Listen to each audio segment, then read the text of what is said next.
11th, 2020. Thank you all for being here. Our first order of business is to approve the minutes from our Park and Rec Commission meeting of October 14th, 2020. So if you guys, I know that was in the email that B sent out. Thank you, Francesca. I'm assuming that's a motion to approve. That was the first. Anyone second? Thank you, Steve Haberstraw. I think you drew first, and Hank, you were third. All in favor? Anyone opposed? Okay, I think we're okay. Thank you. Second order of business. Jake, if you would just like to introduce yourself. Jake Granito will be joining the Parks and Rec Commission shortly. We just have the administrative side of it to be done, which is him being sworn in.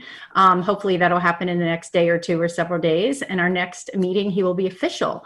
So tonight we're just introducing him, and he'll be part of the commission next go around. So Jake, the mic is yours.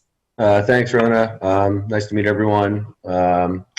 From New Canaan. I'm glad to be on board here. Looking forward to doing everything I can to help out with the town, and looking forward to working with everyone. Thank you very much. We are really, really happy to have you. So I know, Laura, you just jumped in, and Carl's here. Carl's here. Thank you. Yes, you just missed. Jake will be joining the Parks and Rec Commission. So he'll be sworn in the next week or so. And so he'll be part of us next month for our meeting. Welcome, Jake. Great. A lot of thumbs up, Jake. All right. Our next item of business is to approve the proposed Park and Rec Commission meeting dates for 2021.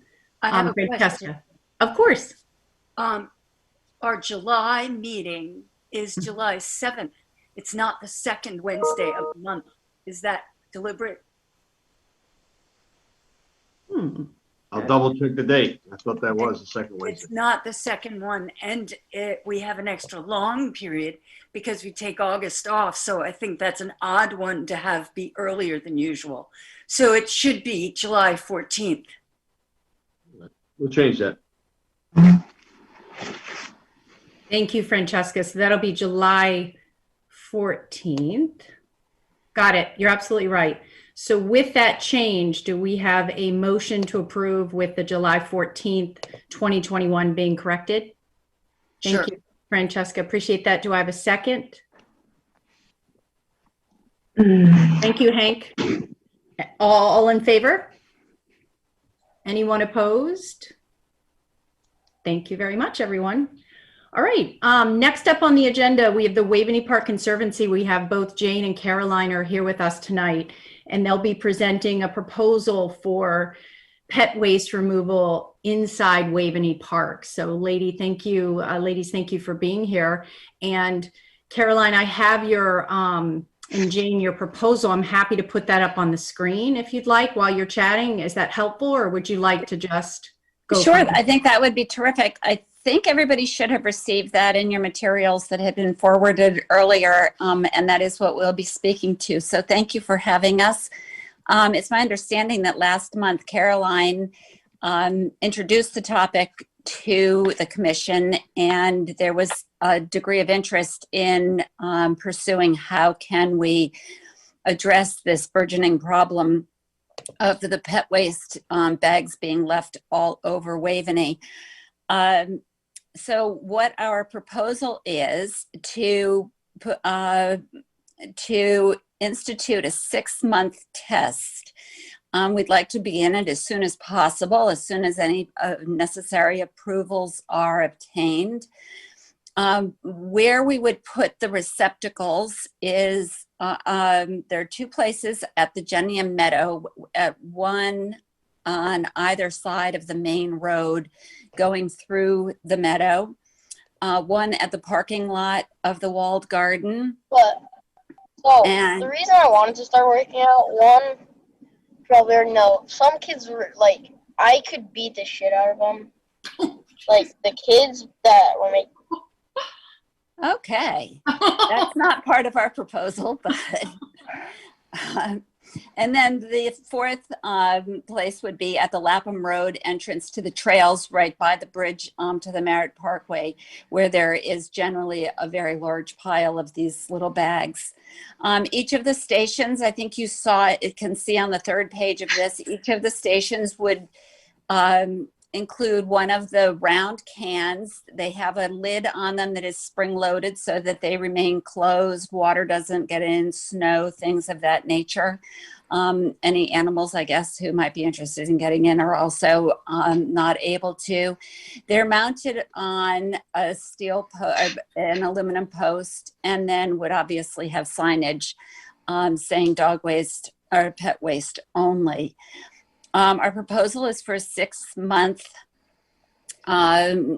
trial period, and this would be funded by the Conservancy. The capital and operating costs are reflected on the second page.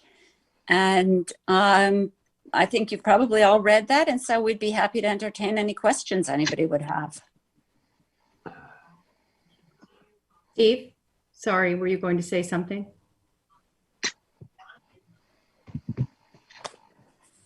Okay, let me stop sharing screen to see if I can catch any. Does anyone have any questions or comments? Hank, you're muted. How will we know after 6 months if this is successful? I mean, what is the criteria? What we'll do is the fellow who is this is a private company who tends the receptacles. And so he said that he will be able to give us whatever data he collects on. I think it's probably not going to be bag by bag because there's a lining bag. He'll retrieve the contents, but he will be able to give us a very good read on how much is in each one of them. If they're necessary to be emptied more than once a week, he'll be nimble and be able to respond to that. If there is a location that is not as well utilized, then we can either delete that location or we can move it to another place where we find a lot of these bags around. So it will be reasonably data driven, but not totally specific. Following up on Hank's question, I assume we do not have a baseline that's, let's say we collect 300 pounds of stuff. We don't have a baseline of what the normal is. All we could do is have volunteers or someone just kind of look and say it looks better or not, and also taking into account that we're talking about wintertime. And I would assume that summertime, spring, late spring, summer, early fall are more active periods as well. Have you thought about that at all?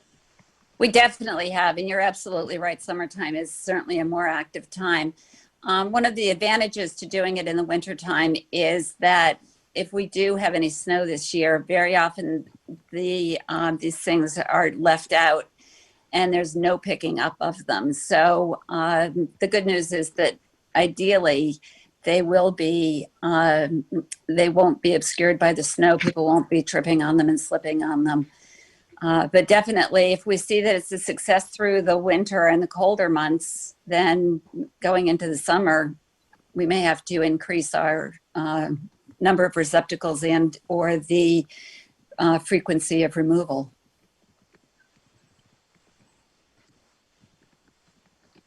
But that doesn't address the issue of whether it was more successful or not, though. In other words, having a benchmark. That's true. And part of it's just going to have to be anecdotal from the standpoint of how many bags we each see as we walk around the park. Is it less? Is it the same?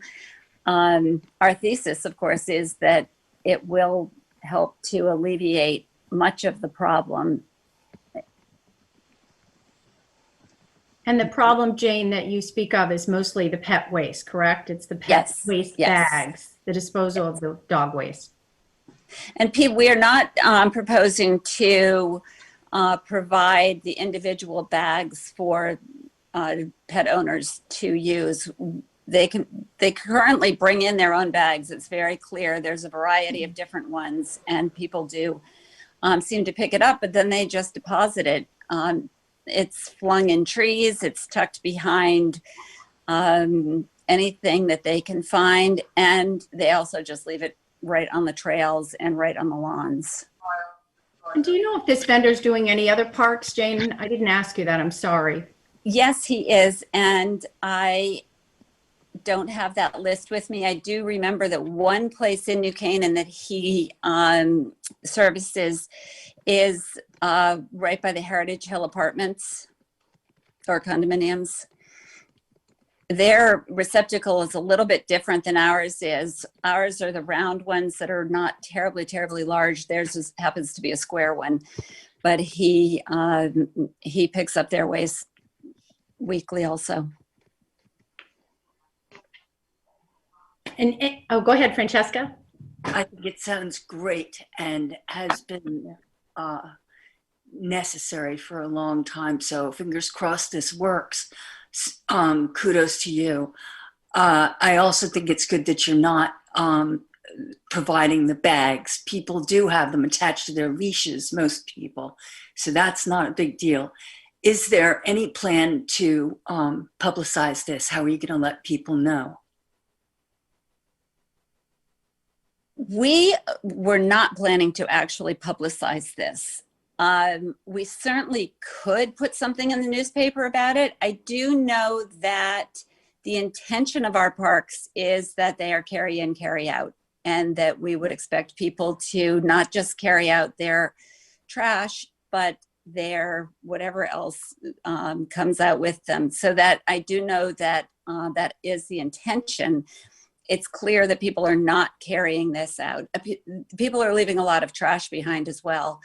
But with this particular thing, it's we had not thought to publicize it. We will have signage, pet waste only, because we don't want to be collecting all the Starbucks cups in town. Any other questions from commission members? Watch for a show of hands. Carl? To that point, if there are, say, Starbucks cups littering the pot, what happens? Does it still get collected at that time? Is that part of the agreement with the vendor here that they'll be dealing with that sort of situation? Well, if they're in the receptacles, they will go off with the waste with the doggy do not man. Mm-hmm. If they are just littering the park, that is not under his purview now. Okay. Okay, and just to recap, since I don't see any more hands, Jane and Caroline, Waveney Park Conservancy would cover the entire cost, right? 100% of the cost for the 6-month trial period. And with the 6-month trial period, there would be 4 pet waste receptacles, which would be emptied by the vendor and removed. And subsequently, there would be a report that you would come back to Parks and Rec to show us the data of what was collected, meaning amount, weight, which of the 4 locations were more readily used, and if the locations were moved and changed, say if you learned a different site, correct? Correct. Okay. Question. Francesca, sure.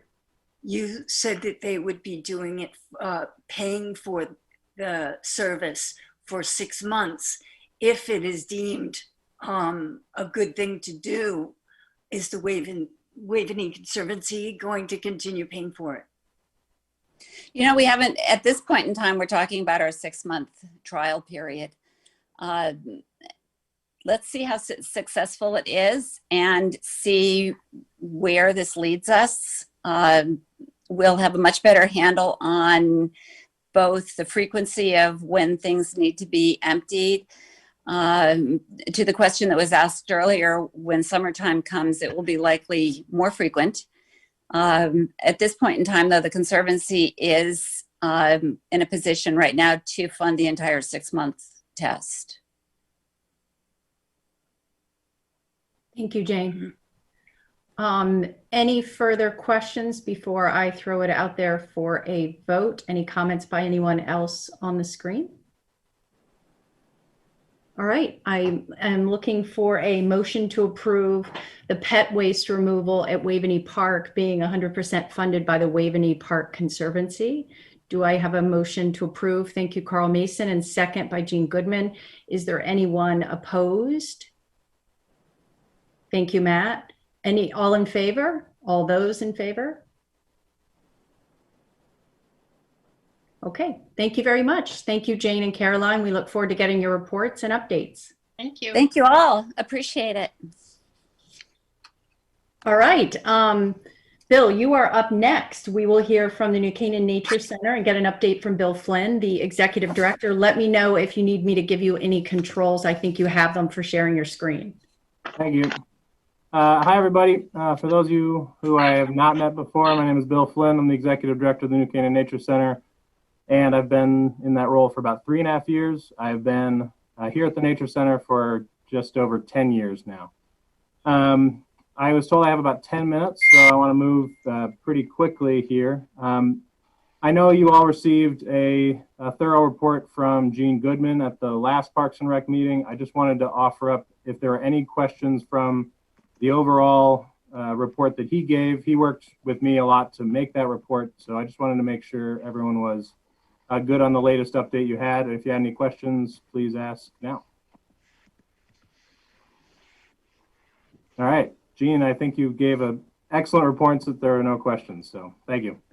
Tonight, I wanted to mostly update the Parks and Rec on our new land management plan that we've just completed with Larry Weiner Associates, and go through that since that's our newest and latest exciting project we have. So I'm going to share my screen. I'm going to go through just a few slides on a PowerPoint, and then I'm going to go through the plan a little bit. It's 84 pages long. I haven't even read every line of it. I hope you all were able to at least get a copy of it.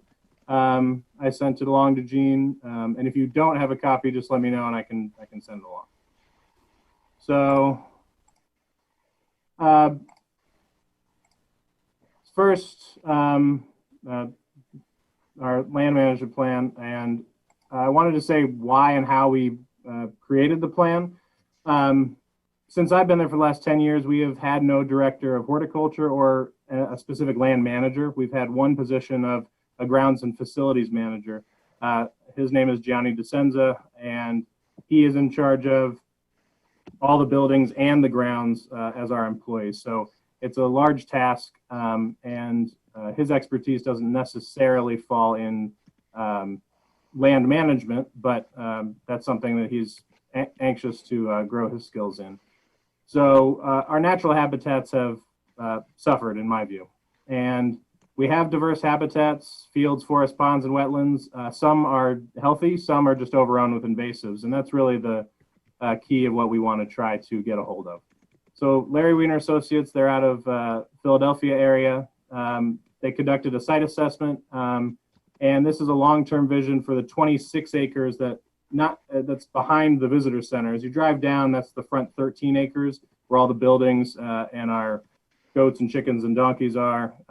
This is more for the natural areas. And so when we worked with them to get a plan, they had to understand first that it's a public park, that visitors will come, and it had to serve that purpose. Also being a wildlife sanctuary, and then fitting with our programs that we have as well. And I think they created a really good plan that meets all of that. So for us going into it, we really wanted to control the invasive species, remove all the junk that's built up over the years. We wanted to promote native plant species, which leads to diverse and healthy habitats, educate the public on what we're doing and how we're doing it, and also to increase just the look of the Nature Center and the aesthetics. So I'm going to jump over to our actual plan. As I said, this is very comprehensive. The meeting that we had when we received it was about 2 hours long. So we don't have 2 hours, nor I think would you want to listen to me for 2 hours talking about it. But it is very, very in depth, and we're very excited with the final result. So I'm just going to go through just how to read it really, and then certainly if there's questions afterwards, anyone's welcome to reach out to me. Or Ron, we came and had a walkthrough, I think now about a year ago. I'd be happy to walk through and show people, what this entails. And just from a town and nature center perspective, most of the town work, and John and Tiger, if I speak anything out of line here, please correct me. I know you're on the call. Most of the town work takes place on the front end of the property, plowing, cutting the grass, trimming. The tree warden is responsible for hazardous trees. And then anything really that special products that we ask the town for, Tiger and John and Mose are really good at helping us out. So again, John and Tiger, if I misspeak, please step in. The overall, what they did was the site assessment where we are now, and then they gave us sort of the short-term, the long-term plan, and then the real how-to. In the management techniques and towards the end, if you look at page basically 47 to the end, the last 30 pages or so are really in depth of actually how to implement this, which is something we needed.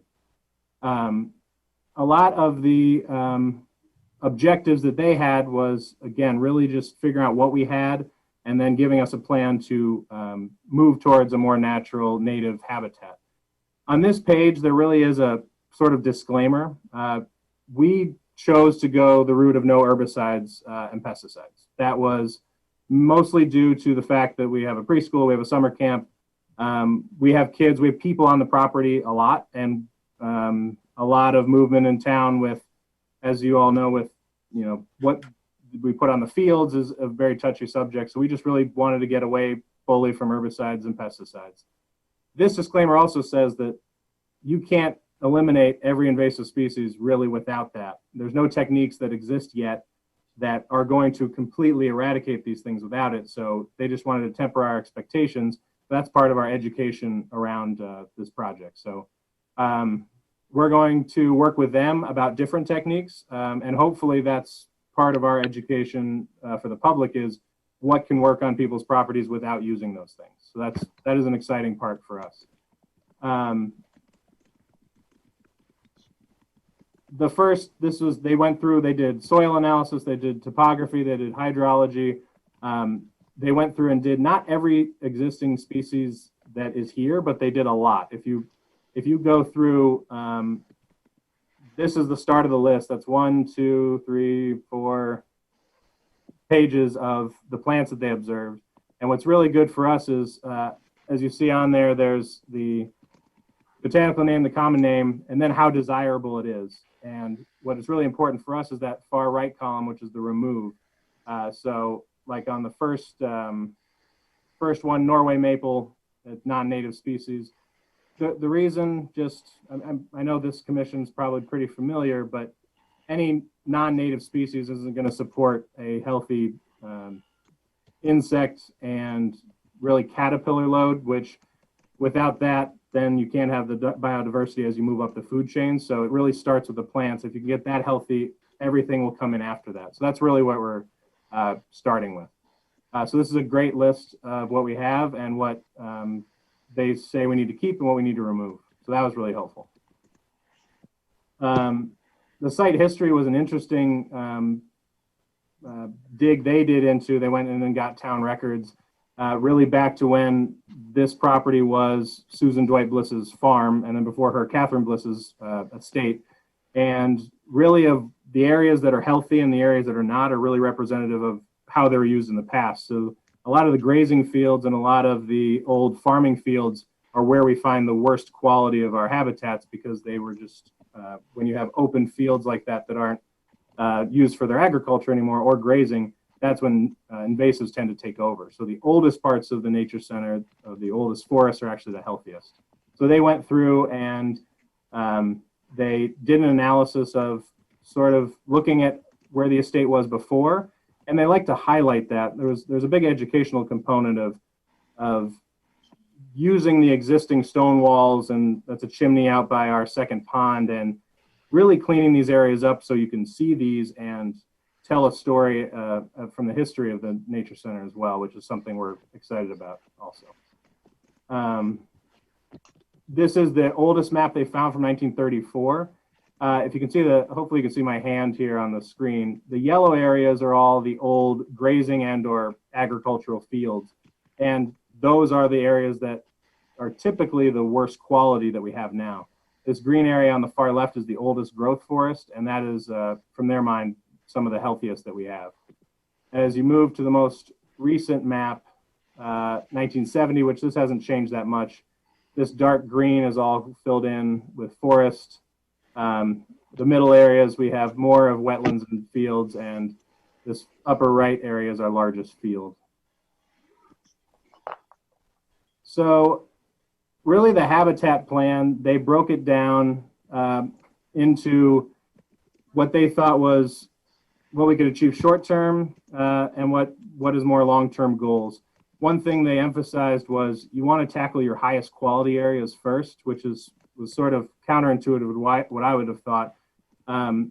If you try to tackle your worst areas first, then by the time you move on from that area, if it hasn't established well, the area you've just cleaned up will then go back with invasives. So if you can get an area that's really well established, then it'll be more impenetrable to reverting back. So they identified the quality of each of our areas. Like this Owen Oak Ridge field, they called it in our northeast corner. They have deemed our worst quality that's riddled with mugwort. So they offer up different plans of that versus these central meadows, which have a lot of desirable plants in them. And with each of these habitats, they identified what's good, what's bad, and then they offer a lot of techniques for us to use since we're not using herbicide. A lot of it is seasonal cutting. And then plantings in of other desirable plants, which will hopefully outcompete the stuff we don't want. So this is our top-down charts throughout the plan. They give the overhead view of each habitat, and then later they tell you the techniques. So one example, just in our interior woods, we do have barberry that we need to get rid of. So one of their techniques is cutting and using direct flame on them, and that will inhibit a lot of growth. Later on in the plan, there's a full page that spells out exactly how to do that technique. So just how to use this guide if you're ever looking at it. It tells you what to do here and then has a more in-depth details later. And as I said, it's really comprehensive. If we can do 75% of this, I think we'll be very impressed with ourselves. This is their long-term vision. I do want to say that anything in here is subject to certainly our decisions, but also conversations with them. So in some of the areas, I want to point out this reforestation. So some of the plans they have, if you have an area that is riddled with an invasive, which this area is all Phragmites, which if you know anything about Phragmites, it's really difficult. One technique is you can dig it out if you have to get all the roots out, but we can't get equipment back there usually because it's so wet. So what they proposed was you could reforest it. You can grow up some water-loving trees and eventually shade out the Phragmites without dumping glyphosate all over that entire field, which is what kills Phragmites, which glyphosate's the active ingredient in Roundup, and that's not good for us. And so this is a 20-year plan for this. I mean, you're talking about growing up trees that will eventually shade out Phragmites. That's a very long term. So some of this is going to be, not happening overnight. So reforestation is part of some of their plans. Another interesting one they have of this northeast field, they wanted to continue the theme of our goats, chickens, donkeys, and our maple sugaring. And then you go up through here is where our apple orchard is. And then you get to our sugar bush where our sugar maples are. So an idea they had for our northeast field was make it some sort of agriculture field, either planting some native fruit or nut trees, and then just mowing the field around it where you're not necessarily having to eradicate all the mugwort that's there, but just repurposing the field to something that'll be useful. They suggested pawpaw trees or hickory trees where you can make products from hickory nuts or hickory bark ice cream. That's one of the things in the plan. So they wanted to give other solutions to sort of fit with already the programs that we have. So are we going to do that? I don't know if it's going to be exactly what's in this plan, but it's certainly an intriguing idea for us. So that's really the long term, and each one of these central meadows, interior woods, visitor center, shrub swamp, each has a detailed plan later of how to manage it, which invasives are in there that you need to get out, which plants to replace them with, and how to do it. So there's a lot more to what I'm just, magically the central meadow is going to be better, but through mowing and through selective cutting or selective pulling and selective planting, you can really get a meadow that is going to be able to withstand a lot of those invasives. What we learned through this mostly is disturbance is what brings in the invasives. As soon as a tree falls over a hole in the forest or something is cut down to dirt, the invasives will take over way faster than natives will. So that's typically where disturbance happens, you get the worst quality. These are more of just that top-down view that we saw before. Interpretive nodes they picked 10 areas that they just thought were opportunities either to enhance the aesthetics or sort of showcase what we're doing. So right here is right out of the parking lot, and right as you enter the trails, it's really open, and behind these bushes here is we just keep cutting back mugwort and stinging nettle. So what they're suggesting is really use this as an area to grow up a bunch of natives, use signage to educate the public on what you're doing on the rest of the property, and it'll increase the aesthetics as people are coming in. There are a lot of memorial gardens throughout the Nature Center that were donated throughout its history. A lot of them, most of them since, I've been here for 10 years and I have not witnessed a new memorial garden. So a lot of these were endowed and planted years ago, and they just didn't have the maintenance plans to hold them up. So like this one is near our visitor center, and what they're suggesting is, they could see the plan of what they were trying to do there and really working on recapturing some of those and honoring the gifts that were originally made, which we think that's a really good idea. Some of these are just viewpoints. There's a lot of rock walls with overgrown bushes in between. And the analogy I see is, if you have your kitchen, you have a wall, and then you have your living room, knock down the wall, and all of a sudden you have the one big room you can see, and it's that sort of opening up, and it makes a visual difference. And we've already started to do that so that as you're walking the trails, you can have longer visual points, and it draws you to different places of the Nature Center, and it really does have a different effect. So that's something we're excited about and that we're already doing. Some of them are easy. There's Phragmites by our pond, which we've already cut, and it won't go away, but if we continue to cut it, at least it'll struggle. I want to skip down to, this is the hickory bark ice cream that we're talking about, just ideas of how to use some more native things to go along with like our maple syruping program. So I like that idea of that agricultural field. We just haven't flushed it out of how we're going to do it yet. These are, I'm very impressed by them. I actually talked to the seed company today. It's out of Minnesota. So they analyzed our property specifically, and they came up with this seed mix. And if you look at the quantity, in this seed mix, they have specific ounces of each seed and what they are. So anytime there's a tree that falls over and there's a bare patch, this is our magic seed mix. We rake it out, we throw it down, we put some sand over the top, and then at least the invasives won't come in. And this is specific to our property. So the attention to detail they had, I thought was amazing. So just having all these tools, and they're going to send us this exact mix and these exact ounces. So we have our magic mix that we can throw down. And so we don't go back if a tree falls over or something. Each one of these tree lists, when they're talking about different areas as you're removing things, these are the plants that they're suggesting you put in the specific areas. So reforestation areas, I was talking earlier about where the Phragmites is, it's water loving. So the red maples, the tulip trees, and the eastern white pines. That's the level of detail they're giving us, which I think is great. The concept of mother colonies was really neat. It's you take an area in a field or woods and you go about a 10 by 10 area, and then you really concentrate on that, get that really healthy. And then when that's established, go out another 10, 20 feet and keep doing that. And as a way that the nature itself will move out and sort of outcompete the stuff you don't want.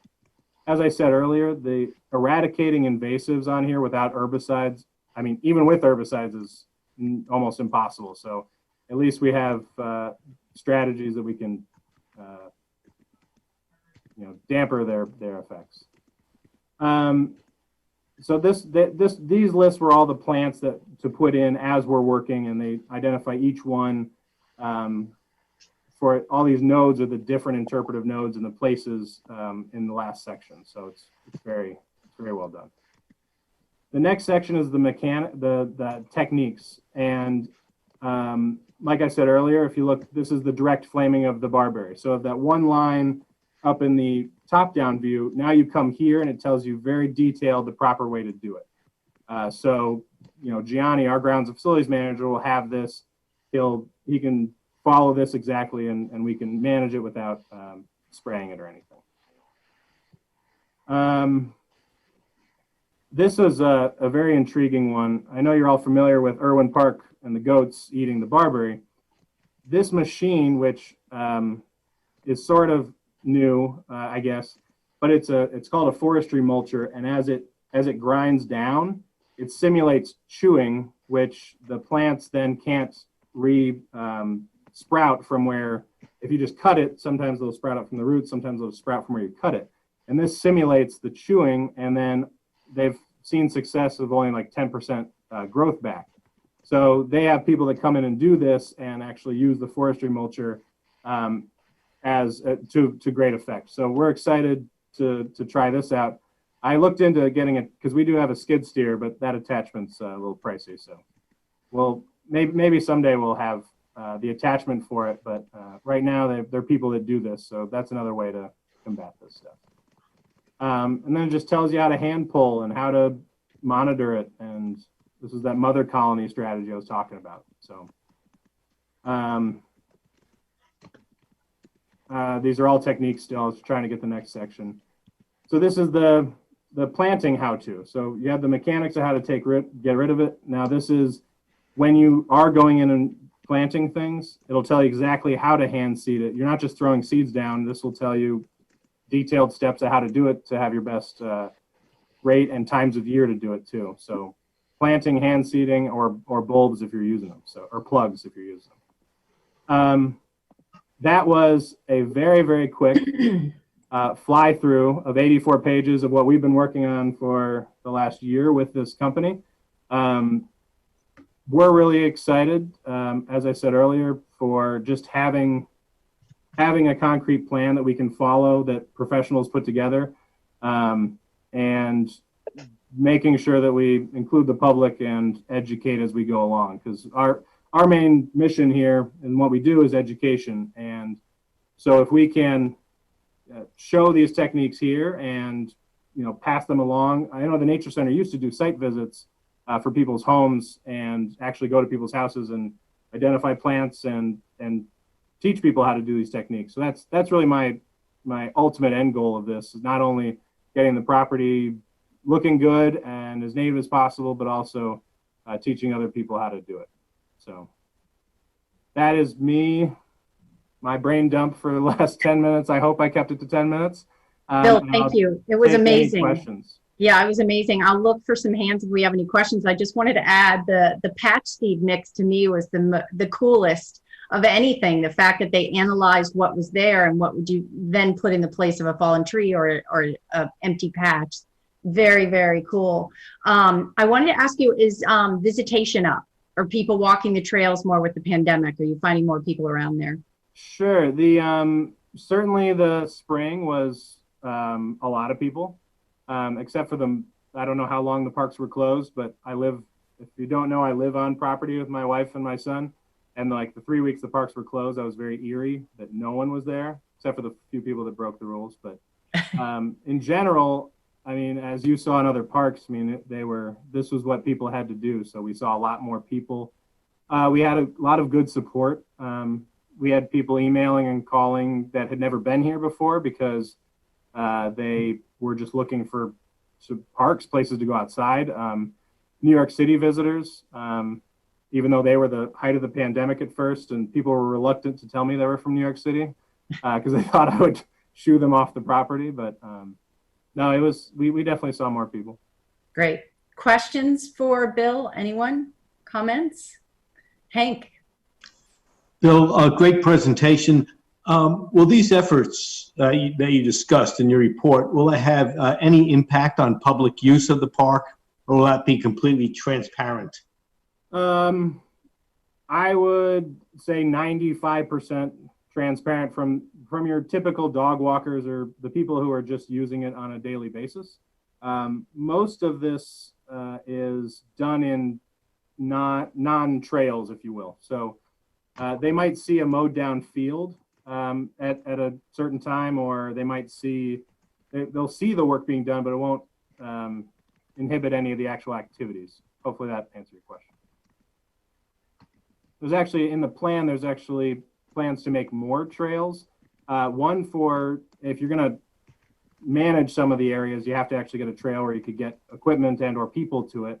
And also to get to areas that are a little bit more inaccessible. We don't want to do that too much because part of being a wildlife sanctuary, we don't want to just make trails to every nook and cranny of the nature center, because the wildlife does need a place to, you know, hide away if they need to. Oh, Carl, go ahead. Are there any elements to this plan that may help improve the quality of the ponds in the park? One thing I would... Quality of the what? Sorry. Various ponds in the park. One thing yeah. I've noticed is the algae in those ponds when I visit. Most of that's duckweed, and then that's in the plan as well. The duckweed is typically a result of either, for one, stagnant water, which we don't have a bubbler or a fountain. The other is runoff from neighboring properties, and then it throws off the balance and pH balance, and it thrives in that. So the solutions so far, we've actually dragged the duckweed manually off, and it's a nightmare to do, but it does work. The other is installing a fountain and just having movement, and that discourages the duckweed.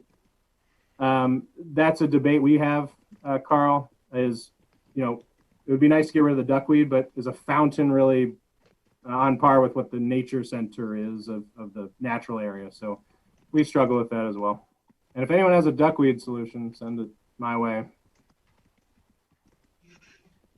Thank you very much, Bill. Incredible report, and thank you for what you do there at the Nature Center. I mean, you didn't even crack the ice or crack the nut with the animals and the birds that you have. Francesca, sorry, go ahead.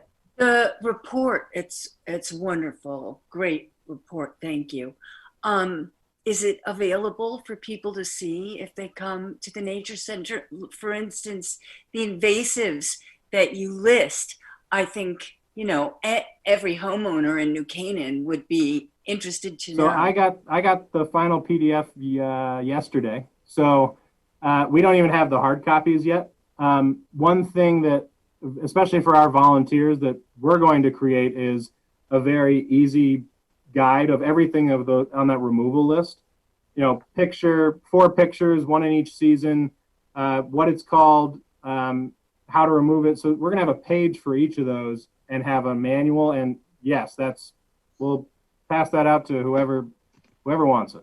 Part of this is going to be an extensive volunteer effort. One thing I forgot to mention, on each section, they recommend who should do the work: staff, trained volunteer, you know, arborist, and they go through who should do that work.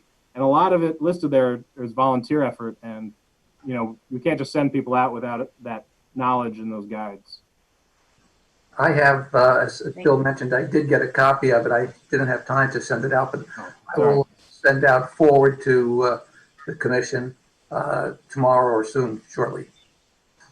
We want this to be a very public document and to be helpful for other people. And yeah, like I said, that was one of our biggest decisions. People talked about, you know, doing a little stem cutting and just take a dab of some of the herbicides, and it's not really widespread, but we just thought with how public we want to be with this and how upfront that we were just going to do away with it, because we just didn't want any kickback from that. Great, bravo. I agree, Francesca. Bill, thank you very much. Incredible report. Appreciate your time and energy and everything at the Nature Center. Thank you.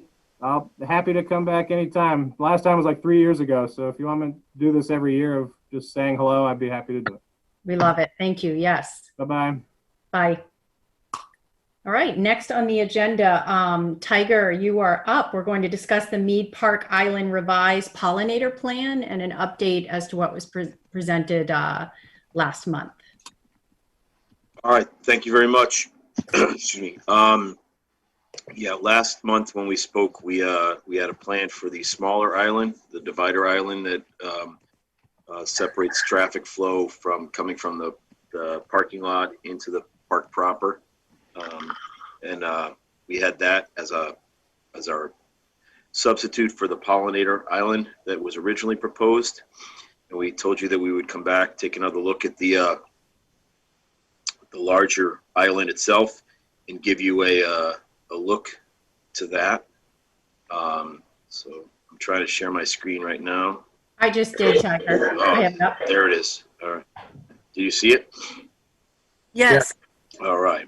Maybe you Thank can enlarge it a bit. Trying to get there.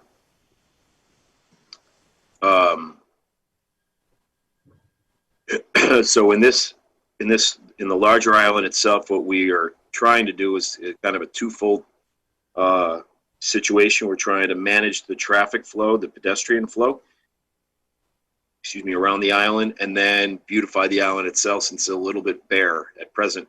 We, in essence, have, I think, one tree, maybe a bush.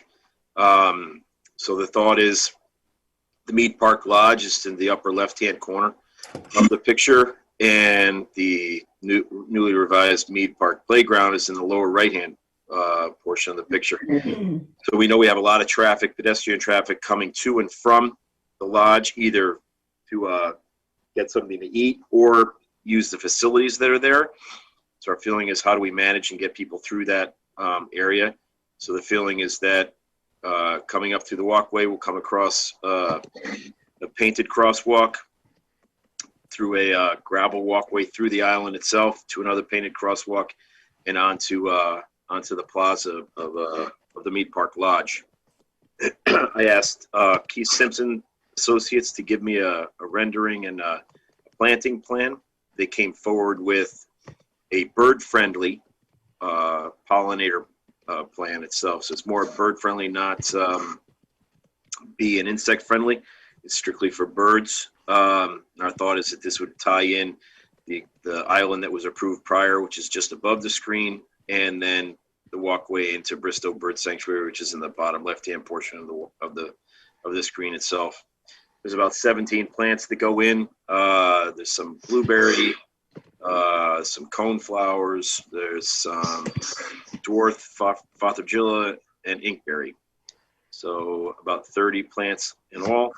And we're hoping that you will give us approval so we can go forward. Any questions from the commission? Francesca? I thought that we had said we didn't really want bees around the. We don't. This is a bird-friendly area. It's bird-friendly. Okay. It's not. We're trying to keep the insect ones, the bee one, up here at the other island. This was when the thought was, when I asked Keith Simpsons, I asked him to just give me a bird-friendly area. So this is just bird-friendly itself. Okay, that's great. No this problem. This island type, the one that is that the traffic goes around between the ball field and the pond. No, Yeah. Well, It's the island you come around. this is right next to the lodge, the large island right next to the Mead Park Lodge. The smaller island between the parking lot is up By top. the lodge, you mean the apple cart? That's correct. Okay. It's called the Mead Park Lodge. The Apple Cart Food Company works out of it, but it's the Mead Park Lodge itself. Thank you. I'm confused.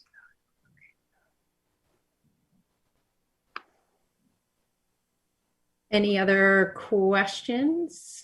Let's see if I can see by show of hands. Right. I see no questions. Let me see.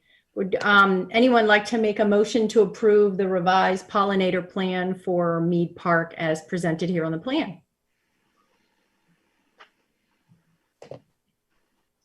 Nobody. I do have a question. Sure, Carl. Is there parking at the moment around this island? I seem to recall last time I was there, seeing people parked around it. We more have people parking on it, Carl. We do have people Right. parking in through here, a couple of spaces, but the majority of them will pull up onto the island itself. So we're trying to kind of get rid of that or avoid that because it's killing that tree. It's, you know, it's compacting the roots and just not allowing us to grow anything on here. Right. So the thought is to take care of that. Trying to alleviate the parking, people parking here can be very difficult. The thought, original parking plan that was developed prior actually had stalls through here. We didn't want to paint them to try to bring people, you know, give them the thought that they can park there.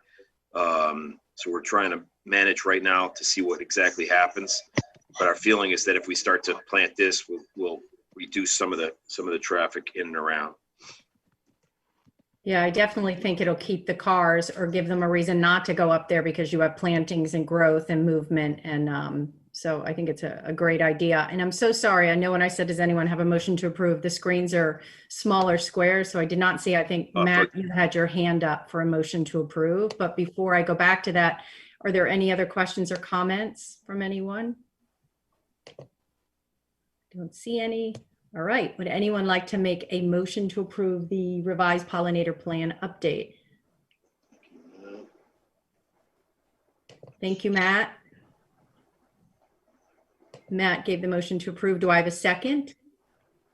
Thank you, Laura. Appreciate that. Anyone opposed? And all those in favor? Thank you very much. Thank you, Tiger. Thank you very much. Appreciate it. Thank you. Thank you. And if you'll share your screen, that would be great. Thank you. Unlock it. And up next on the agenda is the rec director's report. All right, good evening. We've had a busy month since the last meeting. As you recall, we were kind of in a semi-lockdown for the month of September for activities and programs on the fields and whatever, and everything kind of got started about October 7th. So we had a lot of athletic events. The high school was able to play field hockey and soccer games. Youth football had started their games. We were able to start our flag football program, our recreation soccer program. So everything started around the 7th of October. So the whole month of October was very, very busy. A lot of activity in the park, on the fields, activities on the tennis courts at the park. The paddle season started. There was a lot of play of paddle.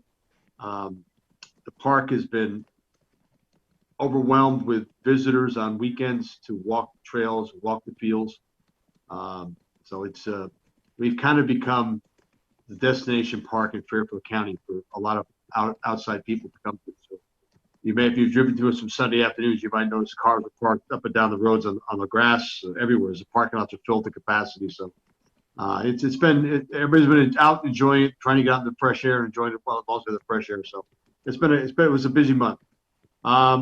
We had a very successful Halloween event on Friday the 22nd. We offered a program for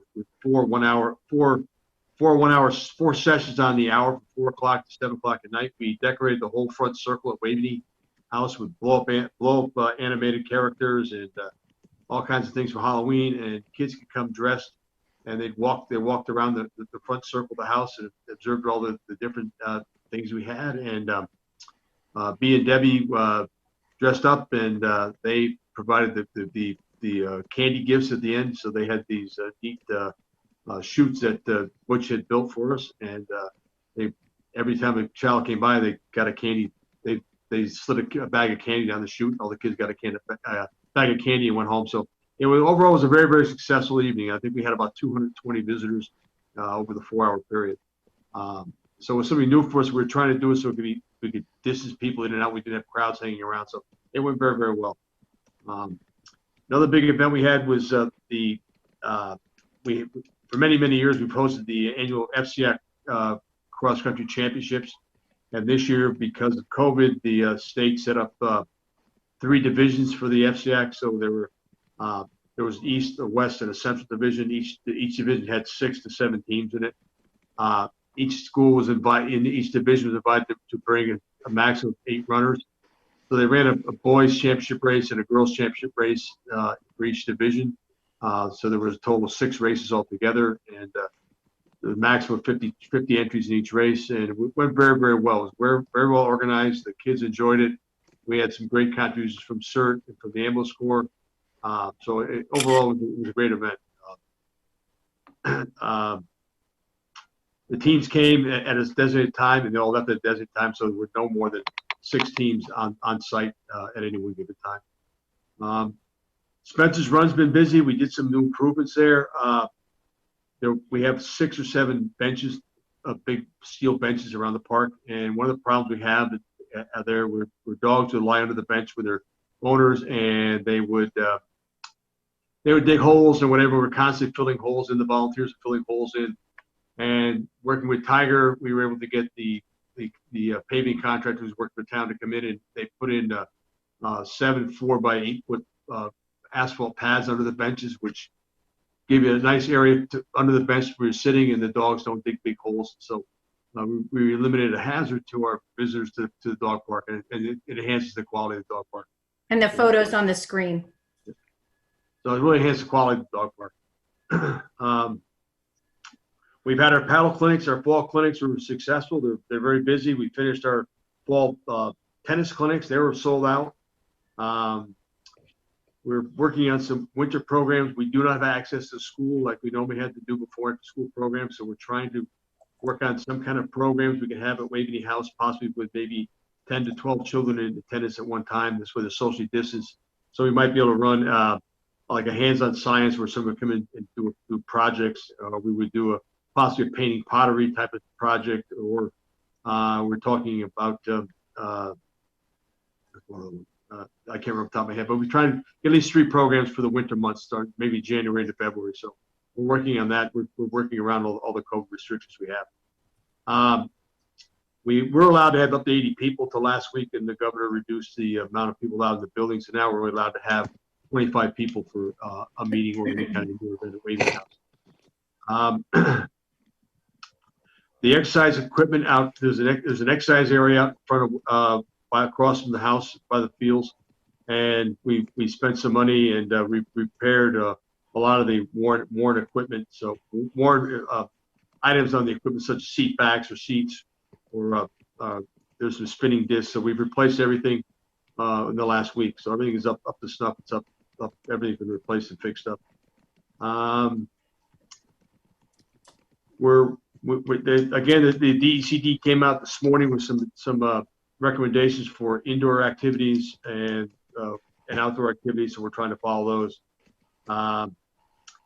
When we start to work on we just got some guidelines last night from the Board of Finance, and the Director of Finance, the CFO, is going to get us a guideline probably by the end of the week, so we can start working on our operating budgets and capital budgets for fiscal year 21.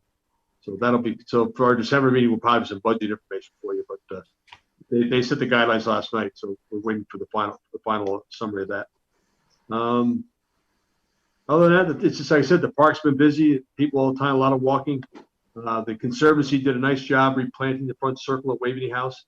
They replaced all the landscaping, they installed sprinkler system, so it'll really enhance the beauty of the front of the house. There's also plans to do some uplighting, some landscape lighting, uplight the house at night, so it'll look very nice.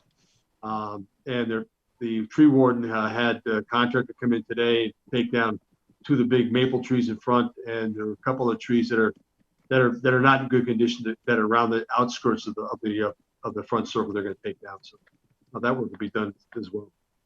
So our plan for Christmas, we used to have a breakfast with Santa, which we're not going to have this year, but so what we're going to do is we're planning a drive-by event in mid-December where we'll have Santa at Waveney House, and people can come by and drive by, and the kids can drop their letters off, and we'll have Santa's elves give them candy canes. So that's something we're working on for a mid-December activity. So that's what I got right now.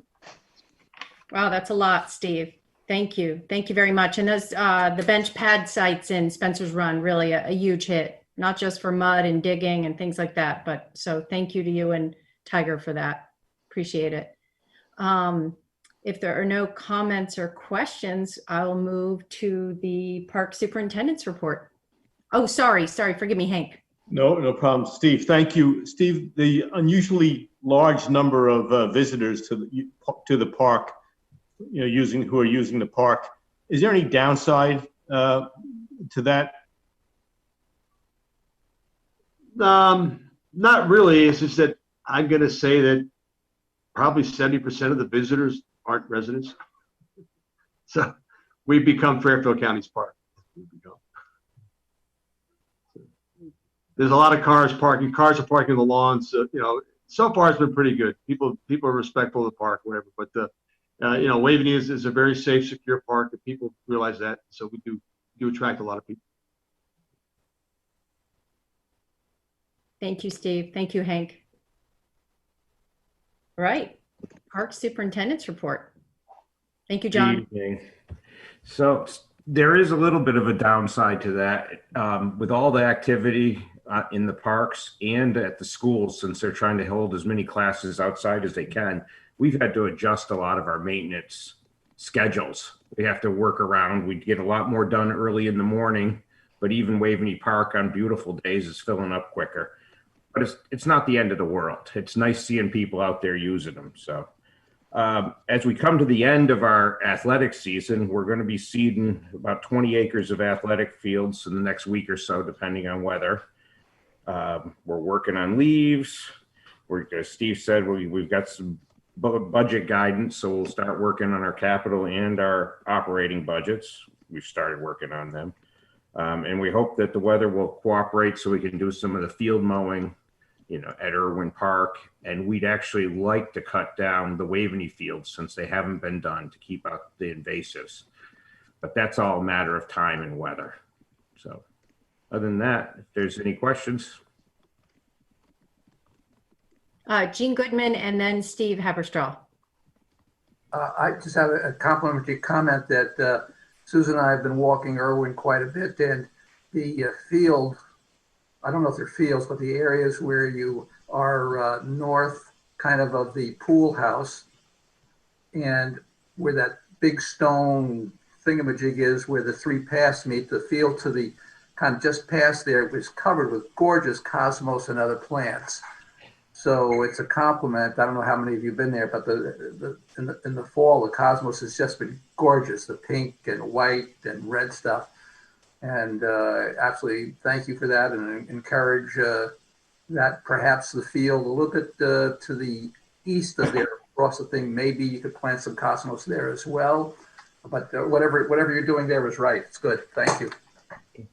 Thank you, Steve Haberstraw. John, thanks for all your hard work for you and your team. I've been getting some more questions about trash over at Mead, specifically near the playground.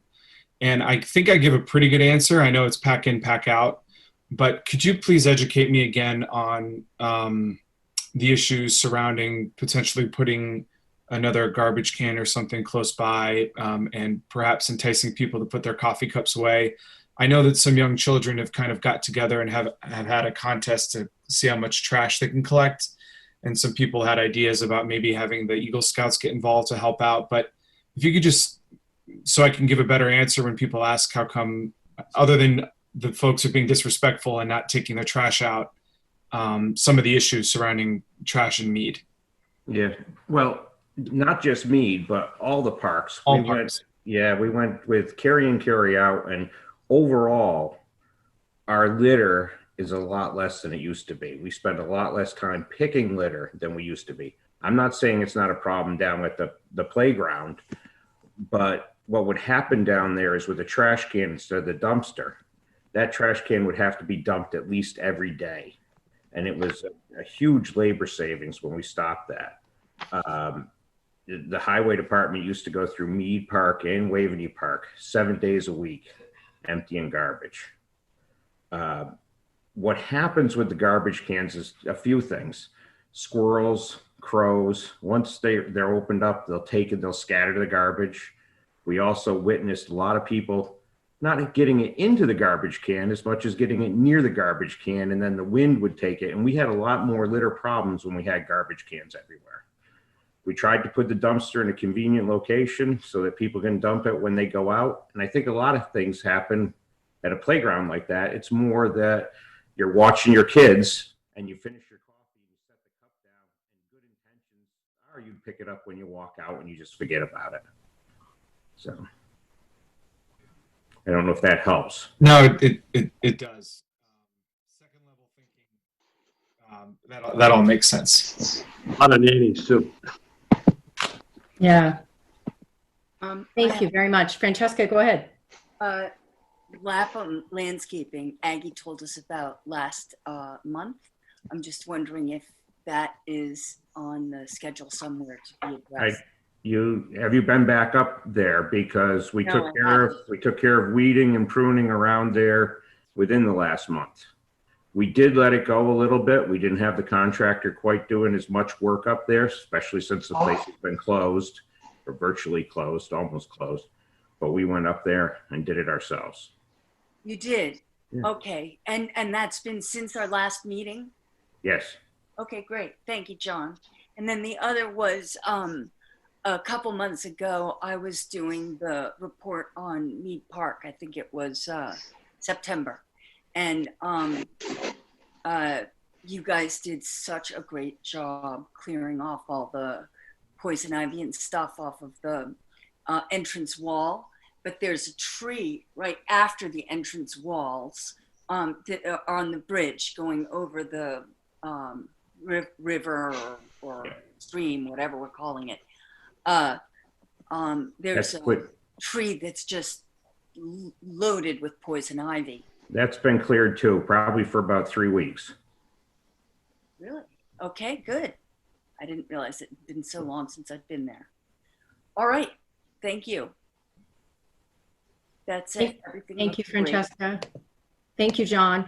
Tiger, I was wondering if you could talk a little bit, I think we missed it just briefly, about the wall at Mead Park and what kind of condition it is in. That we're talking about the wall at the hill near Anderson Pond. Thanks. We are almost done with this wall reconstruction at Waveney Park from basically the gardens where the walkway comes down from the parterre garden all the way across to behind the powerhouse itself. So I got a couple pictures. So let me share again.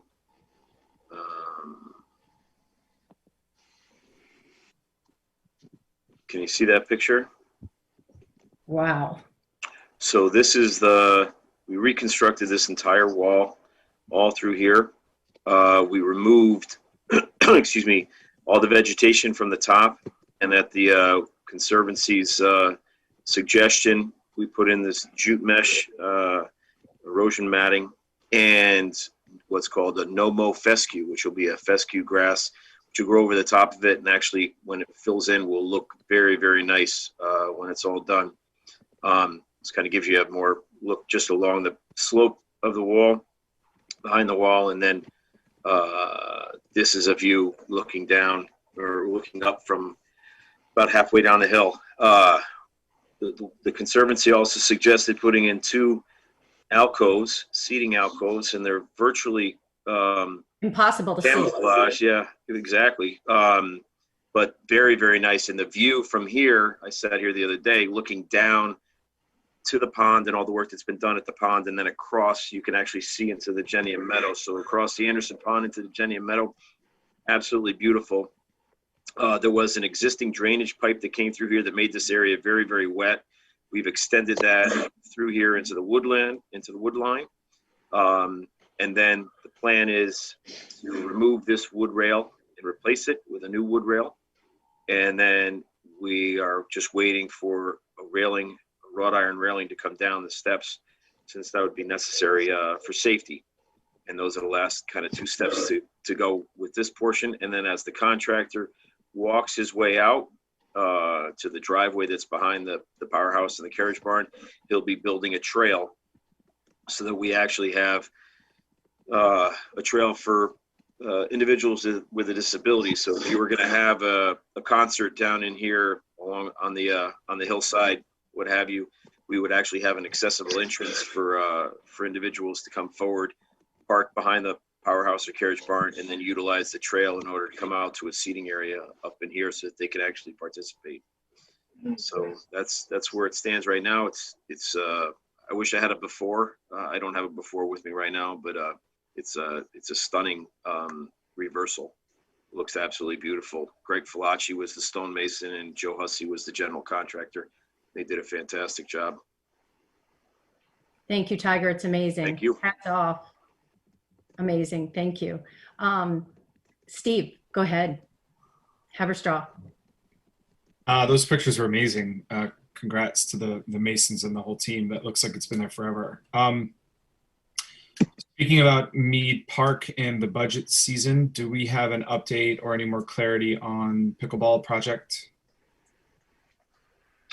Yeah, what we plan to do is inside John's budget, place monies for the clay courts, and in the same discussions with the Board of Finance, ask for the monies that we had originally for the clay that got half transferred into pickle and half stayed with clay being all transferred into pickle. Therefore, pickle being our primary focus. And we're hoping that they'll shift the monies over and then backfill with the monies for the clay court. If they want to take a pause, we could take a pause on the clay court, but we want to push forward with pickle. And we feel that our best time to do that is through the budget season so that everyone's aware of what's happening. Okay, so sounds like a bit of a step forward. Is this still depending on the contractor hoping in the spring, or is this? That's a great question. Sorry. Yeah. And this would, if we do it at that time, we can get the monies transferred and then be poised to do pickle early in the spring. So come out with a spring project, an early spring project, and then move forward with that. And then as the other monies hopefully become available, we'll plan to refurbish the clay courts after that. That'd be terrific, Tucker. So hopefully that timeline works.